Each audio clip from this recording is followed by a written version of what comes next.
The wind howled through the cracked canyons of Lernus. 5, a barren planet forgotten by most spacefarers and mapped only by scavengers and miners. Darren, a human traveler, had crash-landed 2 days ago, his ship wrecked and his supplies dwindling. His only shelter was a half-collapsed mining outpost where he lit fires with broken circuitry and filtered moisture from the air to stay alive. He had not seen another soul until that afternoon. While scouring the edge of the ridge for edible plants, he heard a soft whimper. A cry. Not human. Not machine. It came from a thicket of glowing moss near the rocks. Curious and cautious, he approached, and there it was. A cub, no taller than his knee, furred in bronze and silver hues with 3 eyes wide in hunger and fear. It had stripes like a feline and ears that twitched at every sound. Its ribs showed, and its tail curled tight around its body. It looked up at him, weakly trembling, and Darren hesitated. He could walk away. It was not his problem. But something in its eyes pleaded. He took the last nutrient bar from his belt, unwrapped it slowly, and held it out. The cub sniffed and snatched it and devoured it in seconds. It let out a low, satisfied purr before vanishing into the trees, leaving Darren standing alone once more. That night the wind was colder. The stars above blinked like curious watchers. Darren had barely dozed off when he heard rustling. Not the wind, not rocks falling. Something large was moving near the outpost. He stood up, alert, his pulse racing. The shadows shifted, and then she stepped out. The mother, she was taller than him by a full head. Her body was sleek and powerful, fur gleaming under the moonlight in stripes of deep crimson and black. Her eyes, 3 like the cub's, but sharp and intelligent, bore into his. Her walk was fluid, graceful, like a queen, like a predator. And yet there was something else.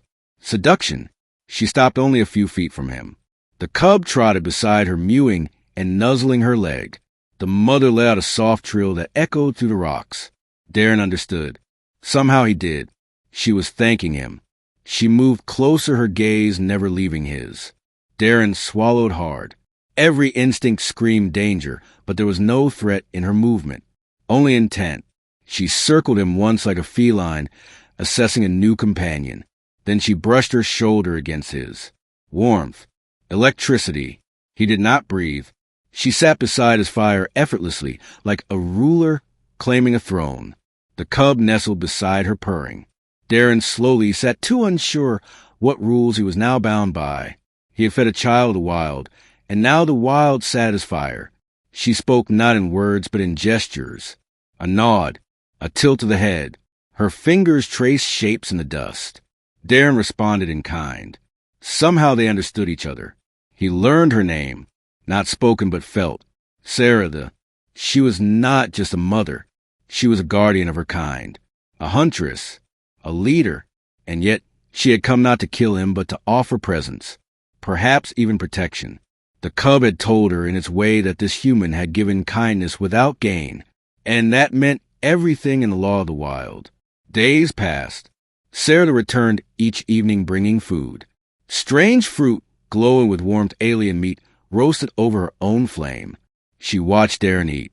Sometimes she fed him with her own hands, and every time her touch lingered, he built a shelter proper, and she improved it, weaving thick fibers and securing weak joints.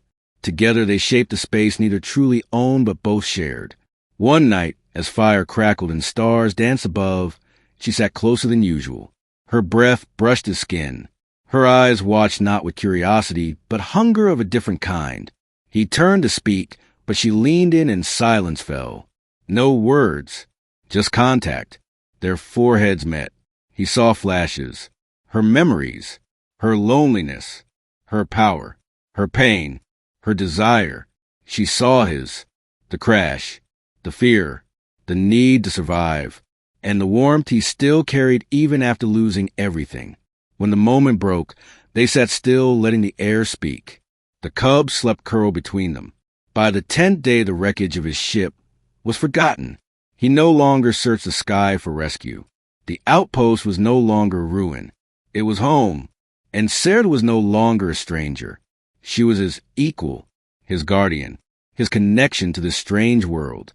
One morning, as the twin suns rose over the canyons, a signal came through. A rescue beacon had finally found him. The voice crackled in his communicator, asking for coordinates, asking if he was safe, if he was ready. He looked at Sarah. She stood poised, watching. He had a choice: to return to a cold metal world or stay in this wild, warm place. The cub nuzzled his boot. Sarah tilted her head. He turned off the communicator. He was already home.